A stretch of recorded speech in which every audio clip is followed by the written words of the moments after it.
Where's he going? And it's a beautiful day for baseball.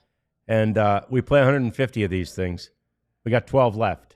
And these 12 are big. These first three, arguably the biggest. The DLS Rangers podcast starts now.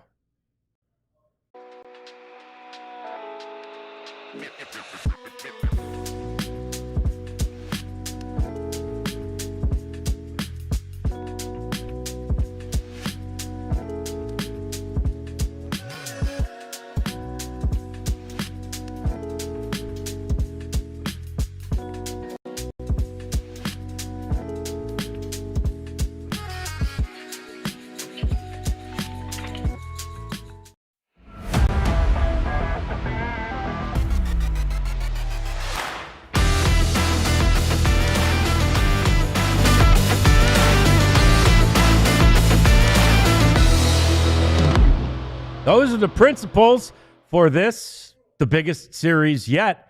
They could get bigger as we move on here in this 2025 Rangers season. Hi there, and welcome into the DLLS Sports Studios. It's the DLLS Rangers podcast.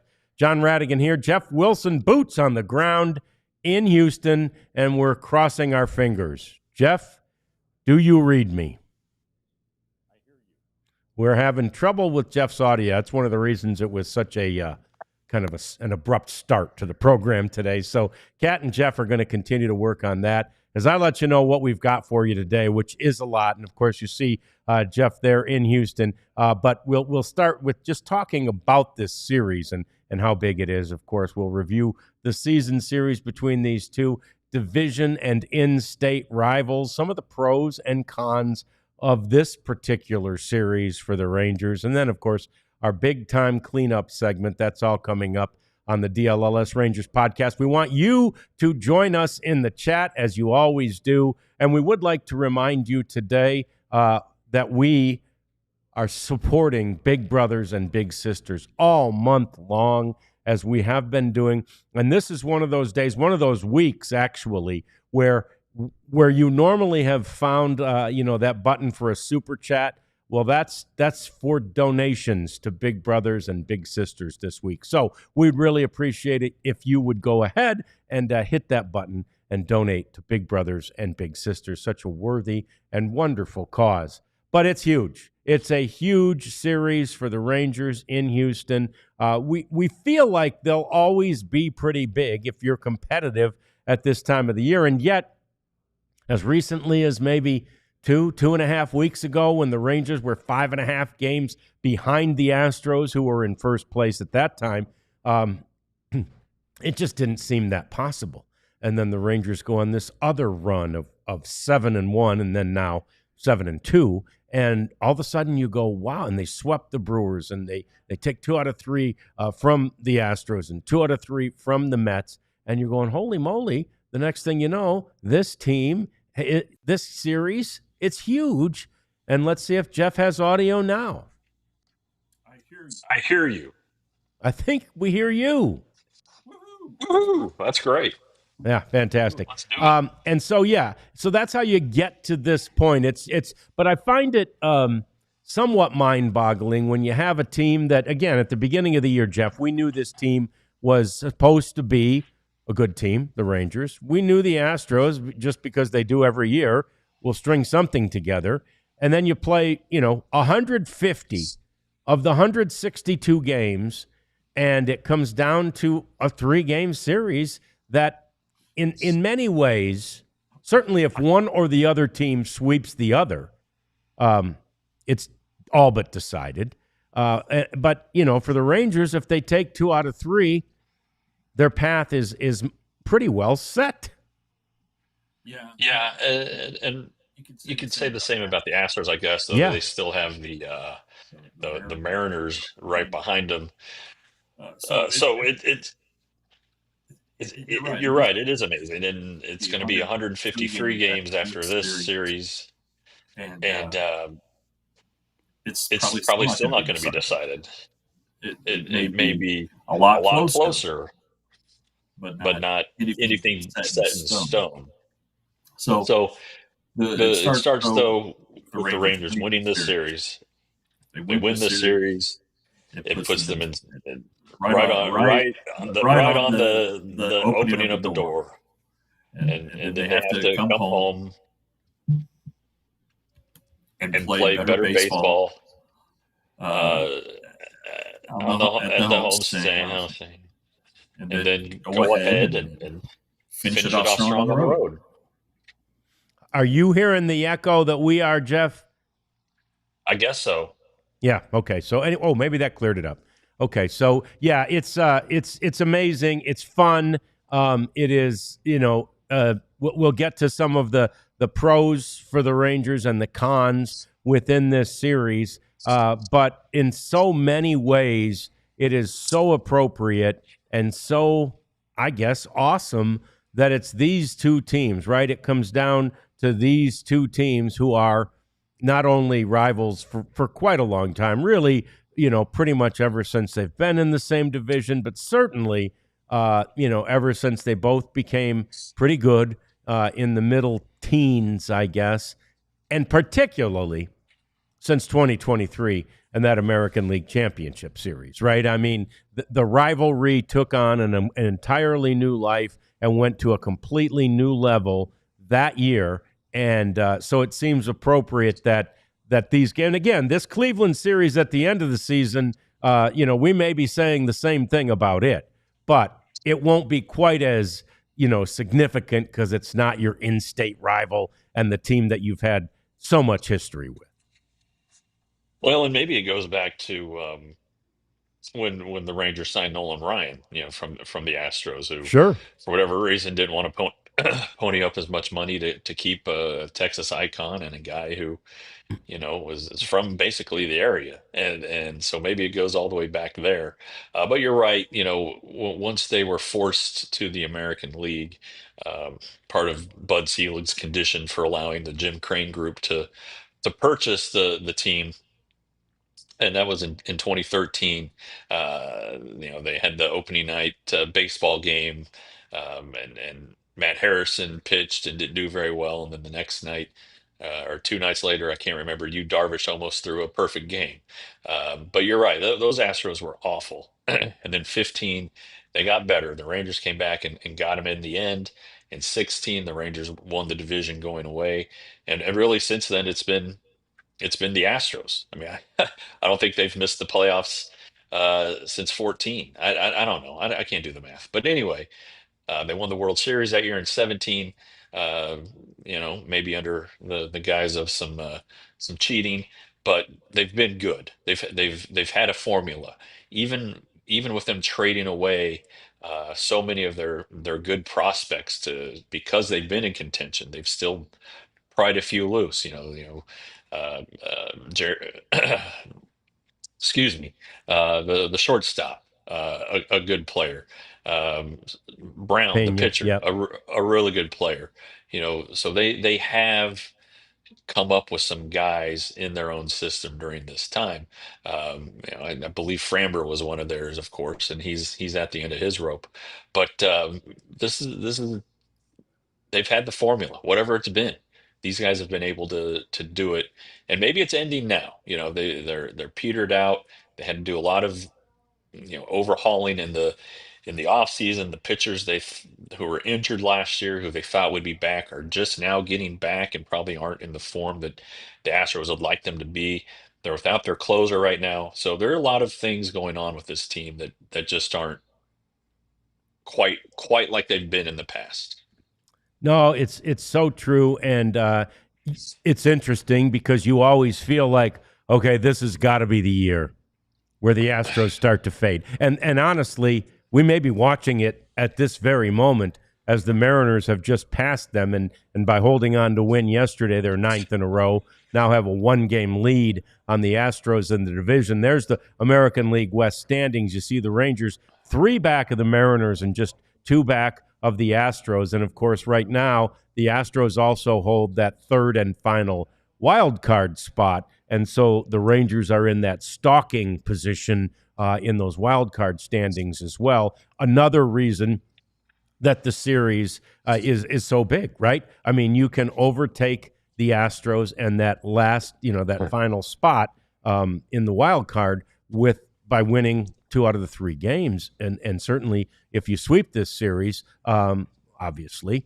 but that wouldn't mean that's a done deal, because right now we don't have that one extra line on there. But right now, Jeff, the Guardians are only a half game behind the Rangers. Yeah, there are a lot of teams to watch, and like Eric Nadel said yesterday on the pregame show, you got to watch the Red Sox too, because that's in play as well. So really, it's I would lump the Astros in here since they only lead by a game, so it's 5 teams really for for 3 spots. A couple teams will be left out, and you have to look. I'm not familiar with the Guardians' schedule the rest of the way, but I know the Tigers are in their division.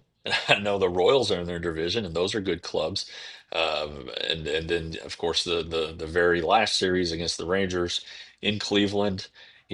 Like you said, it could be a big one, but right now the Rangers really only need to worry about what's directly in front of them, and that's the Astros. And boy, if they can, win the series, they get the tiebreaker, which makes it harder on the Astros, or the Astros to fall behind. So there's just a lot of stuff on the line. This is the big series for it. Yeah, and so that with regard to that Guardians schedule, they've got the Tigers. Actually, they're off today. They've got the Tigers starting tomorrow, and they've got Minnesota, and then they've got the Tigers again. The one starting tomorrow is on the road. The other one is at home, leading up to the 3 against Texas. So obviously, that is a very difficult schedule for the Guardians as they sit just a half game behind. By the way, Luds is extremely worried about me over here, and I appreciate that from my old buddy. He's afraid I'm doing the thing by myself, so he's telling Kat he's going to come in and help me out. But he didn't see you were there, Jeff. But anyway, that's nice of old Luds.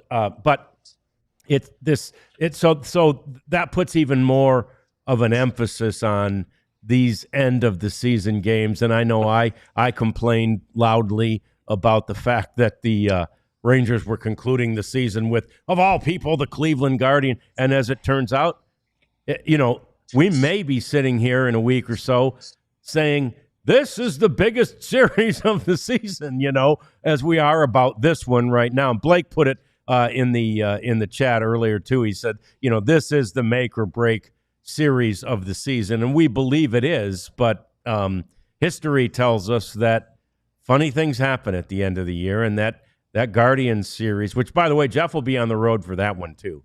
But that Guardians series, may well be just as big, or if it's all coming down to that, hell, we'll probably say it's bigger. Yeah, and you really do, I think, at this point appreciate the magnitude of the season, how long it is, and how things can happen in such a short period of time. We're at 150 games, the Rangers are, and I think the other clubs are as well.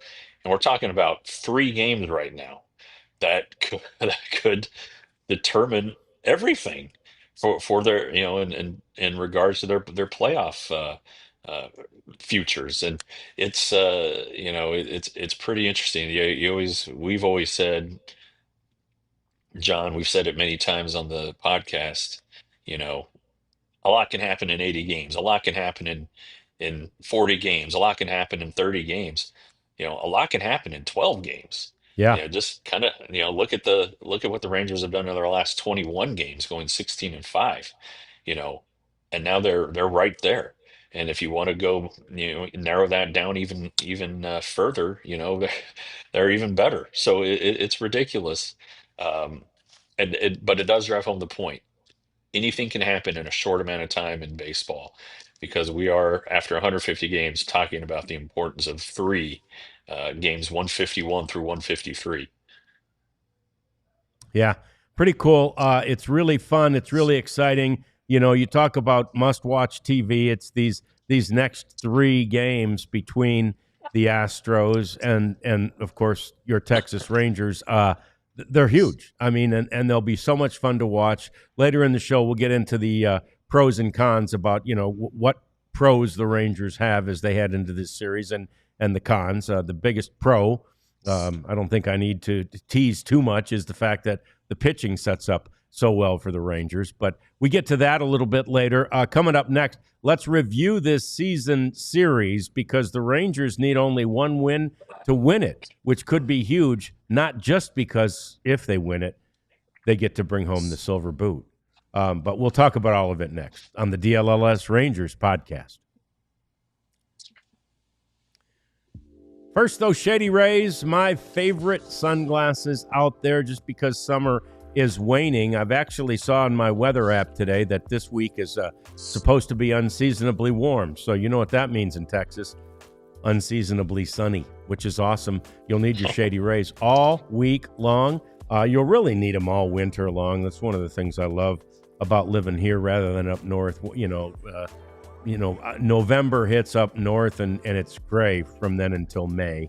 But here we get lots of sun in the winter. So make sure you stock up on your Shady Rays. It's just a great sunglass that is, there's so many fashionable styles. They're so well made, and they have this great guarantee. You break them, send them into Shady Rays. They'll fix them for you for free. If you lose them, believe it or not, you let Shady Rays know, and they'll give you another pair for free. Shady Rays, great polarized glasses, 35% off with the code DLLS. And John's friend Nicole has kept him informed. Now we're keeping you informed. There's still baseball to be played at Globe Life Field this season, and it is meaningful baseball, and you want to be there, and you can get tickets through the Game Time app. So download the Game Time app, punch in the code DLLS on your first purchase, and you'll receive $20 off. You can get great seats at these games, first against the Marlins, then against the Twins. You can be there as the Rangers put themselves in position to win a playoff spot. It's incredibly easy to use this app, and there's the Game Time guarantee, which means you can trust that you will get 100% authentic tickets on time at the best price. Fees are always get included, so that number you see is what you pay, and it's just fantastic. And again, if you need to get tickets for these games coming up, and you do, then you need to get the Game Time app. So download it, code DLS, $20 off your first purchase. Only 6 regular season games left for the Rangers. We're hoping and kind of tentatively planning on there being some postseason games too, but the regular season, has the 2 series starting Friday at Globe Life Field. So those are the ones, the Miami series and the Minnesota series, for which you want to get you some tickets and watch this team as they try to achieve something that many of us did not think was possible as recently as 2, 3, certainly 4 weeks ago. On August 22nd, if you'd have told that, Jeff and I were both on the show saying, yeah, too bad, it's not going to happen. It's just, it wasn't meant to be.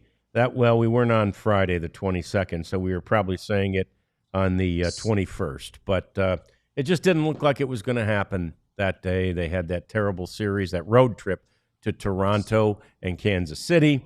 And lo and behold, ever since then, they've been great. They've played some of their best baseball of the season. Ironically, though, some of their really good baseball played this season, Jeff, has actually come against the Astros. And you look back at the series against the Astros. The first one was a 4-game home series in May from the 15th to the 18th.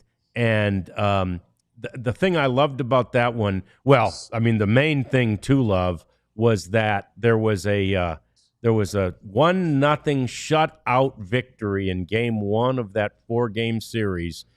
Pitched, and the pitcher went 8 innings, Jeff, 5-hit shutout. It was Jacob deGrom. And I forgot. I saw it was that he got the win. I was back looking at it. I'm like, how long did he go? He went 8 innings in that game. I kind of remember now we were saying I would have let him finish it. Yeah, and if he's efficient like he was in that game, and like he had, at Dodgers, he was good, and then against the Mets the other day, he was very efficient. The Rangers will let him go a little bit further. It's been that 90 pitch mark that has kind of been the cutoff point. He's exceeded it a few times, notably at Yankee Stadium, as I recall. And um, anyway, it's a good feeling to know that he's going to pitch in this series. I know his start against them last time didn't turn out the way he wanted when Right. he allowed, what, 3 runs in 5 innings in a game they ended up losing like 11-0. He was long gone before any of that took place. But um, I'd like to see, I want to see Jacob deGrom, uh, how he pitches if he knows that this is a must-win situation for the Rangers, and how dialed in he is, and how sharp he is, because it seems like he can really dial in as things get more and more important. And not that games in May aren't important, but um, it seems like this is one opportunity for him to go out there and put it together on Wednesday. Yeah, the other thing, and Tyler Mahle won the other game that the Rangers won in that series. One of the losses in the series was a 4-3 loss, though, in which Jack Leiter pitched into the eighth inning. He pitched 7 strong innings and faced a couple of hitters in the eighth, but he ended up allowing 3 runs. 2 of his inherited runners scored when he left in the eighth. But it was maybe one of the first real glimpses of real strong Jack Leiter that we were seeing, and he had a dip after that. But Jack Leiter, and we'll talk about it coming up in a minute. He had another great outing against them in Houston. I love that he's got this sort of eye of the tiger for this team, Jeff. Yeah, and even of late, even the starts that we would consider not good enough, like against the Brewers the other night, he's still giving the team a chance to win. It's, his bad starts look like 4 innings and a bunch of pitches, and maybe some walks that come back to bite him in the rear. The good ones, which we'd seen the previous 2 or 3 starts, he's trusting his stuff. He's striking guys out, because his stuff plays in the zone, man. When he's just when he's throwing those sliders and changeups and even the fastball for strikes, really hard to hit this guy. So yeah, it'll be hopefully his track record this season against the Astros gives him a little confidence to do the same as he enters this start tonight. And it's still a situation with him where confidence is the biggest thing. Trusting his stuff is an enormous thing. And the times when he does trust his stuff and when he's efficient and he's working fast, it's good.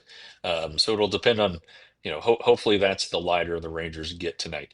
It's always best to go ahead and win that first one in a Yeah. series. Get it out of the way, make the other team have to win twice to avoid the series loss. And with Kelly and DeGrom, that's going to be a tall order. So the Rangers really want to. Obviously, they want to win all 3, but you can't do that without winning the first one. So, um, got to see what Jack's got tonight. If it's good, the Rangers are in good hands. Yeah, and that's exactly what the Rangers did on what was a seminal series, I think, against this Astros team. It was in Houston. It was the series right before the All-Star break, and they actually had not started the road trip particularly well, Right. and so they needed to win 2 out of 3 from the Astros just to make it a 500 road trip.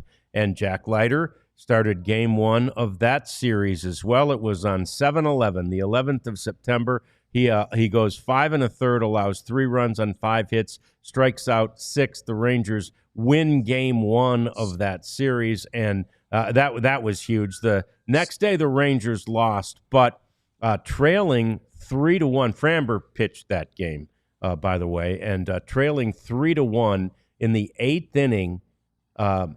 Marcus Semien hit a home run off Abreu, and then in the 9th inning, Higashioka hit a home run off of Hader, and we tied this thing up at 3.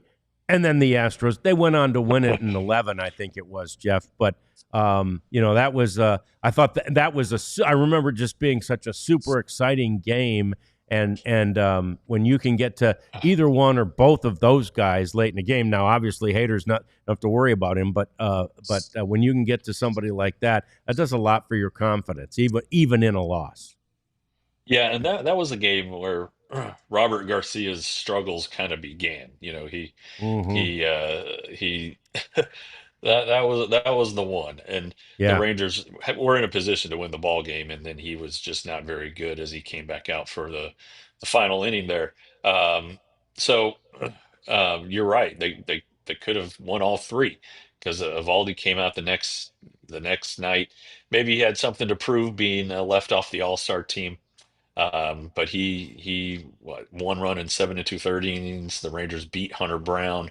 They went into the All-Star break with some momentum, and they came out of it with momentum. They went 8-1 on that homestand coming out of it, and were in basically uh, the position they're in now. They were 7 games over 500, as opposed to what they are now at 8. But they had a road trip ahead of them, and needed to do well, and they didn't. So that you know the Rangers are now 8 games above 500. They've been on the road already this road trip. They've got a big one starting tonight, so there are some parallels there. But um, you're that's the thing. The Rangers have played well against the Astros all season. Um, take out the 11-0 game, and you can point to even some of those in May that the Rangers were in a position to win. Like we mentioned, the lighter start could have could have won that one, should have won that one. There's a lot of that, it seems like, this year with the Rangers, but can't worry about any of that stuff now. But you do have a good feeling, A, about lighter, B, about just the way the Rangers have played against the Astros this year. Yeah, no doubt. And everybody remembers likely the most recent one. That was the very beginning of this 12-game stretch. But the Friday night game was the dramatic walk-off by Dustin Harris in the 12th inning. He had just been called up. Then the 11-0 stinker, and then the game where Corbin went toe-to-toe with Valdez, and Jake Berger actually took Valdez deep, and the Rangers ended up winning the finale of that one. And that was all just before they went on to sweep the Milwaukee Brewers. So, that was the beginning of a very good homestand, Jeff, but also the beginning of another just great stretch of baseball. I mean, the Rangers in that stretch, what are they now, 7-2? Yeah, and I'm now worried about what. Not worried. Did I say worried? I'm wondering about what the lineup is going to look like tonight, and Yeah. um, who's going to play, and um, how Bruce Bochy's going to draw this one up. It's been so reliant on the pinch hitting, and the platoons, and honoring those. And I know a right-hander is pitching for Los Astros tonight, but it just seems like maybe Michael Hellman deserves a start. He Yeah. certainly seems to have earned one. I think Cody Bradford. Hard to argue with, or Cody Freeman. Sorry, hard to argue what he did in that Mets series. So I think he's got a chance to start again. Um, it's just those two those two guys are just, you would have never expected that they'd be in this lineup in these magnitude of games, but here they are. Honestly, I don't want to say they're carrying the offense, though Hellman did against the Brewers. Uh, they're just they're kind of indisposable right now. It's like you got to have them, and I know they didn't have Hellman yesterday. They went with Osuna. Maybe it was just getting Hellman a day off. Maybe same thing with Berger, who should be back. But I expect this lineup to at least have Berger back, and potentially Hellman too. Yeah, that's one of the things I want to talk about next is that construction and that those decisions. Could they become a con, a negative? We've also got lots of pros to discuss, including Corey Seager. How much of a pro is he in the regards of pros and cons? We'll talk about all of it next It's the DLLS Rangers podcast. Oh, and it is, as we mentioned at the top of the show, it's the month that we're celebrating our good friends at the Big Brothers and Big Sisters. We would love you to take a little time well, first of all, right now, while you're watching, donate. Go to the button where you normally would click on one of those super chats and just click there and donate a few bucks to a wonderful cause that is Big Brothers and Big Sisters. The other thing, though, we want you to do is to consider being a big. They need big brothers and big sisters. You may have seen something we put out last week, a thing with Anthony Andro, who was in our studios to talk about Do It for Dirt, which we'll talk about later in the show. But anyway, Anthony was a big, and his little, Freddie, is thriving, living in Mansfield with a family, and he credits Anthony. And I'll tell you what, Anthony gets about this high off the ground when he's talking about Freddie to this day. He loves every moment that he was able to spend with Freddie, and he's still very much in contact with Freddie, probably more as a friend now than a big. But anyway, I think that's a kind of rewarding relationship you could have if you wanted to become a big brother or a big sister. So consider that today. Yeah, and also consider becoming a member of our supporters club, which dates all the way back to 2025. Look, the supporters club, you sign up via YouTube. There's two levels: MVP, $5.99 a month; Hall of Fame, $14.99 a month. You get access to some pretty cool emojis, but more than that, you get access to um, just how some unique content that is on YouTube and only for you guys in the supporters club. John and I have talked about covering World Series team. I'm sure we have a couple more coming up, maybe with me shooting down here in Houston even. It's just another way to be uh, in the know and to be an even bigger sports diehard. So help us out and join that supporters club. Yeah, we'd love that. If you would do that, that would be wonderful. Let us talk about first the biggest the biggest positive that the Rangers have in this series. As we mentioned it yesterday. We talked about it leading towards this, although we didn't know who the Astros were going to counter with. And we don't fully know who they're going to counter with yet. But the Rangers pitching rotation sets up beautifully for this series. We've already talked about Jack Leiter. He's starting tonight's game. Then they get Merrill Kelly, who's a big game pitcher and has proven it in his short time already with the Rangers, followed by Jacob deGrom, who, knowing him as we do, Jeff won't forget that he was a part of a shellacking at the hands of the Rangers last Saturday afternoon. The TBA is likely to be a bullpen game, which certainly favors the Rangers or any team that faces their opposition when they're forced to go with a bullpen game. Alexander and Javier. Rangers obviously don't see Framber or Hunter Brown. The Mariners likely will in the upcoming series, the series in Houston that follows this one. But as it is, Jeff, it couldn't work out much better for the Rangers. Yeah, I think it's TBA because of the injury. To, gosh darn it, the guy's just name fell right out of my Luis Garcia.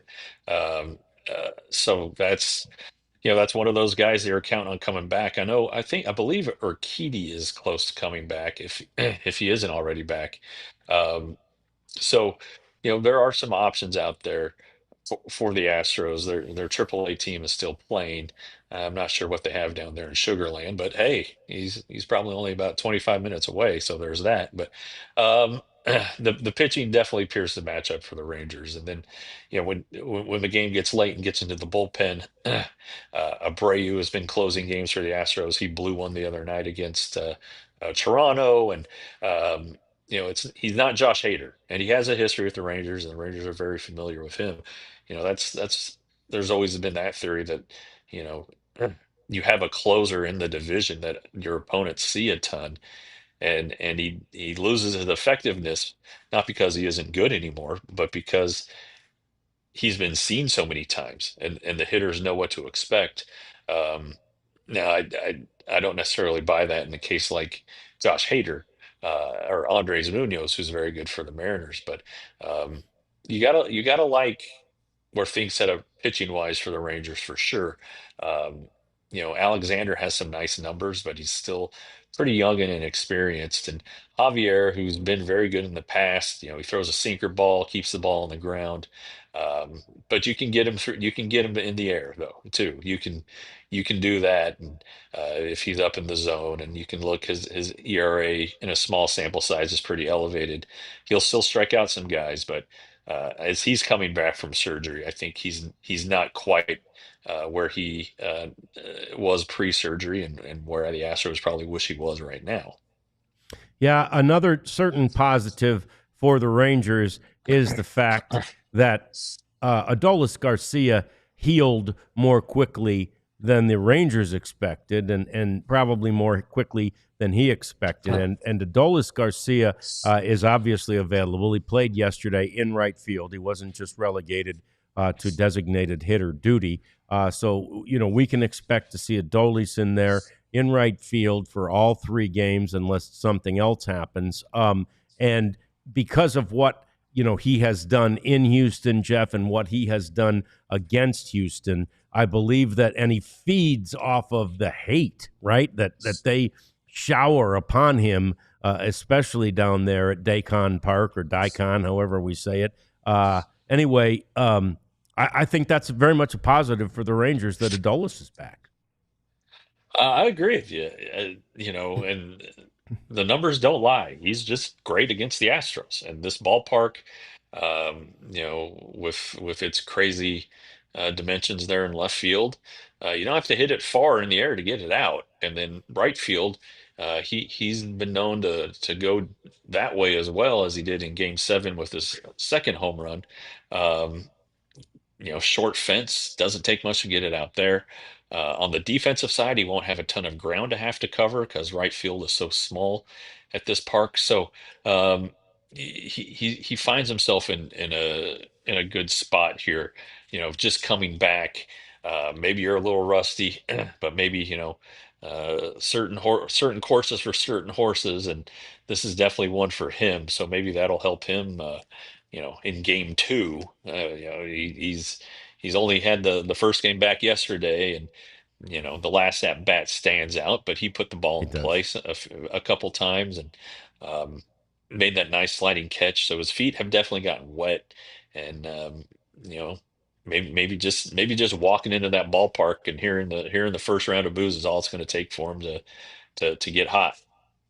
Yeah, and the other positive, I think, is just the fact, something we've already mentioned, but that the Rangers have done well against the Astros this year, right? I mean, it's the old primacy, recency effect where, this group, as recently as last weekend, played really well against the Rangers, minus that one game. And so, there's just a certain amount of confidence, even among these young, the little rascals, as they're being called, by David Murphy, I guess, is getting credited with sort of coining that nickname. But in any event, even those guys are feeling very confident against this team. So confidence is a positive thing. Yeah, and yeah, let's keep in mind also that those young guys probably are familiar with some of the guys on the Astros roster just from playing them against them in AAA. They've probably seen a lot of these pitchers. There's going to be a familiarity when they when they go to the plate against them, kind of like the Angels. Not the Angels, well, no, yeah, because it was the Astros the last time through. Um, Cody Freeman, for instance, said he had faced a lot of those guys and had some success against them even this year in AAA. So, yeah, that breeds confidence, and um, so it's there's familiarity between these teams, but the Rangers have had the success against them and have had the recent success in this building. So that is, as you mentioned, another pro. Now, one of the cons is exactly what you were bringing up. The decisions that must be made about the roster. Yesterday, Alejandro Osuna was in because of some matchup things, and there were some things about Hellman being out because of some reverse split things, and we all sometimes, especially us old timers, get a little annoyed by overplaying the matchup game a little bit too much. Boch usually doesn't go overboard on that. His tendency is to stay with the hot hand. But in the case of trying to keep Freeman, Osuna, and Hellman in there, look, somebody has to go. We just mentioned what a positive Adolis Garcia can be. Somebody has to go if Adolis is going to be in the lineup. And it can become a negative only because, Jeff, that troika of guys has been so significant in the energy and the emotion and the feeling that this team has had during this wonderful stretch of baseball. Yeah, Alexander's kind of a reverse splits guy, so he actually has better numbers against right-handed batters. So I don't know if that will how that will factor in with the manager. You know, so maybe Osuna does get a nod in that scenario. Um, but it's and I was thinking about this on the way down. I had time to think about a lot of things, John, on the drive Yeah. down. Oh, I You bet. know, what's going to happen to these young guys when, yeah, as more veterans start to return? When Corey Seager returns, what happens? Are you gonna option out Dylan? Are you gonna DFA Dylan Moore? I don't know. You probably like a veteran who has all that experience and is a fast runner and can play multiple positions. So does that mean that Cody Freeman's going to get optioned? It's just, or does that mean that Hellman's going to get optioned? Or maybe it's Osuna at that point, but you probably need a left-handed bat because you're talking about the other three are right-handed hitters. I don't know. There's just some things ahead that could disrupt the little rascal charm here. But for the time being, it is hard to get them all playing time because you still want to get Ezekiel Duran some playing time too. But just looking at Alexander's numbers, I don't know why I say he's a reverse splits guy. He's not a reverse splits guy. I would venture to guess that there are left-handed batters in the lineup, like Osuna. I would think not Tellez, but again, looking at what Alexander's done against lefties, it's a 44-point difference. Maybe you do see Tellez get in there again today. Sure. So yeah, those are some of the difficult decisions that hopefully Boch has had a knack, at least certainly during this stretch, to push the right buttons and pull the right strings. But tough decisions all the same. The Roberto Clemente Award finalists have been named. Corey Seager, the Rangers candidate for the Roberto Clemente Award. So congratulations to him. And we had it in the chat earlier, Jeff, but the prospect for Corey Seager to get back into the lineup. What are we still thinking? It's possible on the homestand. I think that's kind of what they're aiming for. He has to get his body tuned up again. He has to start rotating again. Obviously, if you're gonna swing. Um, then yeah, you got to be able to twist. So we'll see how he's doing today, and where that's at. Um, you know, the sooner the better with him. Obviously you want him back in the lineup as soon as possible, and honestly, you want him to be able to play shortstop. Because you do, as crazy as it sounds, you do want Jock Peterson in there right now. So you don't, like against a right-hander, you want Jock to be able to DH. But that's something worth checking on, getting a gauge for his progress. The sutures though, and the affected area were deemed well enough for Corey to be resume activities. Um, as hard as he swings, and with as violently as he swings, I would hope that he has taken it easy as he's tried to come back. instead of hitting the gas all at once. But that's something worth watching. I mean, if you could have him for the last week, it could be a huge difference. No doubt about it. And as we've already said during the show that last week, with the Guardians doing what they're doing, who knows where they'll be by then, but that could be absolutely huge. We've got more coming up as we continue. The cleanup segment comes next, and there's lots to talk about, including an update on a big weekend for Jeff and for me and for everybody involved with the Do It for Durit Foundation. So that's coming up next on the DLLS Rangers podcast. First, though, we got a special sale going on for all of you to get merchandise. Do you know you could get as much as 85% off some of our merchandise? Now, I don't care what the price was when it started. 85% off is huge. That's just some of the options. I wore that lower left one just yesterday. I've got one of those. And anyway, those are just some of the options that are available for you. Go to that website, store.allcitynetwork.com, and even sale items are eligible for the 20% off warehouse sale. And so also there will be some of those Dallas collection shirts. Some of your very favorites will all be there available. I'm going to go to the dang website myself here at after the show and figure out which shirts that I don't have I might want to get, and add the 20 to my normal deal, and away we'll go. So anyway, store.allcitynetwork.com is the place to go to get the merchandise. Take advantage of the sale. Yeah, and when you become a diehard at DLS, you get a free shirt. So you need to go and remember store.allcitynetwork.com once you're into the process of becoming a diehard. $79.99 a year, which works out to be $6.50 a month, which is cheaper than any other outlet in our area that covers the four major teams. We don't just you don't just get access behind the paywall to Rangers content. You get Cowboys, you get Stars, you get Mavs, anything else that we cover, that we write about, you'll get access to that. You'll get 20% off of merchandise. If you want to buy a shirt in addition to the freebie that you're getting, you get 20% off our events. And we have a slate of events that we're planning. You get special diehard access, come up to the office, check out things, hang out. We got one of those maybe in the works. So become a diehard. Either scan the QR code or go to alldls.com to find out more.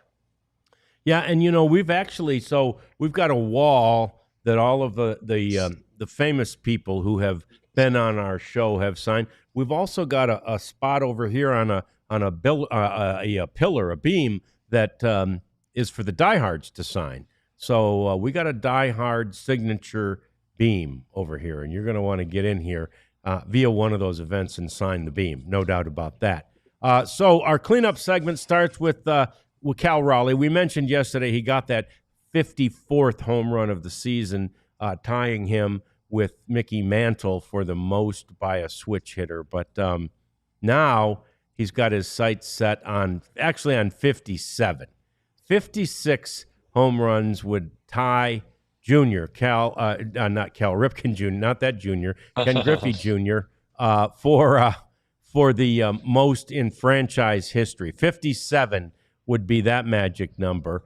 But really, Jeff, at this point, with like 12 games left in the season, obviously 60 is not out of the question. And if he gets to 60, he would be only the fourth American League player to do that. Babe Ruth, Roger Maris, and just a few years ago, Aaron Judge. I mean, really amazing, rarefied air, especially when you consider that this guy's doing it from the catcher position. Yeah, I guess he would be the first non-Yankee also in the Yeah, good point. Yeah. Yeah. Yeah, there's time, and he does get to play at the bandbox here in Houston, and then he gets to go home and face the Rockies, and they've been known to give up a home run or two as well. And it's amazing that he's doing it as a catcher. Amazing that he's doing it in the ballpark, his home ballpark. Um, which doesn't surrender a ton of home runs. Down the lines, you can get it out, but to the alleys and to center, it's pretty tough there, as we all know. So it is neat, and you know that MVP race is gonna be a hairy one. It's gonna be close, I think. And but if you if you weigh in the position that he plays and what he's doing from that position, boy, I think it's going to be hard to not vote for him. Yeah, I 100% agree. The next thing we wanted to talk about, and you mentioned that team that could surrender a few home runs to him, even at home, is the Colorado Rockies, and we're officially on futility watch. I Oh haven't, boy. so they've got 12 left as well. They've played 150, so they've got 12 left. And what is 116 was the record last year with the White Sox, right? Now 121. Oh, well, they ain't getting to 120. Well, I mean, they could get to 121. They'd have to lose almost all of them. Okay, so they're not. They're probably not going to be able to set a record. Which isn't a bad thing, but it sure looked like at the beginning of the year they were going. You're a Colorado guy, though. You got to be happy they avoided that level of horrific play. I mean, you just kind of look at where they are in the standings. They're 43 and a half games out.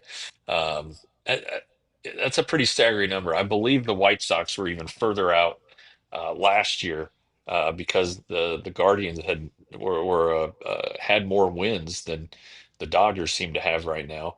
But yeah, I wish that the Rockies were good for the people I still know in that area who could go to the games and see good baseball rather than just go for who the Rockies are playing or just for the atmosphere. I mean, they really do a nice job in that ballpark with the game day experience and the atmosphere and the bar area they created in the upper deck and right field. It's a good place to watch a game. The unfortunate thing is the on-field product, at least half of it, the home half, is terrible. But we saw Blaine Crim get his Yeah. first career hit. It was a three-run homer. He did that the other day in San Diego. So that's a reason to go watch. Yep. Go watch the great Blaine Crim and see if he can seize this opportunity that he has. Yeah. So next, the Guardians have been streaking. We mentioned it. They've gotten to within a half game of the Rangers in the wild card standings, but they have two series left with the Tigers. One starts tomorrow. That one's in Detroit. The other one starts next week.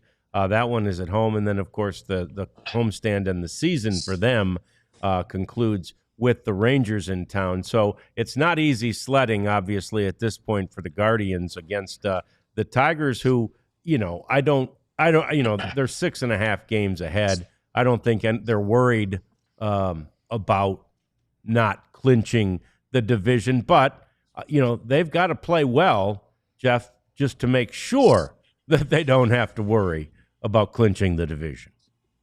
Yeah, and the Scooble thing, while it looks like he's avoided major injury, Yeah, you know, it's still concerning. He apparently is still on track to make his next start, which would be Thursday against Cleveland, which means he would then start the following series against Cleveland. Funny how that stuff works out.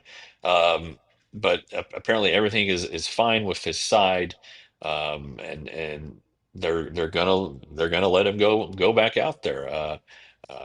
So you still want to watch it, and probably if you're a Tigers fan, you're still holding your breath a little bit. I wonder if he'll throw a start. I'm assuming he'll throw a touch and go, but maybe not a full bullpen session between starts. And um, he probably doesn't need to. Probably serve him well to rest his arm a little bit. But I tell you what, that's if they've avoided trouble on that one, that's huge. colossal. I mean, yeah, it's everything because there's even talk now, and it's really not true. But I saw one of the pundits writing about how Once again this year for the Tigers, it could be Skubal and then chaos. I mean, they still think that Flaherty and Mize and those guys are worthy, subsequent starters. But we'll see what happens with them. But it's a good thing they've got Skubal. And by the way, they did a whole mathematical thing about the teams that have the best chance to win the World Series, and it's the Dodgers first, Yankees second, Phillies are in there somewhere, Brewers and Blue Jays. Those are the five. The Tigers have only like a 9.9% chance. The Astros with a 5% chance, and Jeff, they're giving the Rangers a 0.4% chance of winning the World Series. So I've always hated math, and I still do.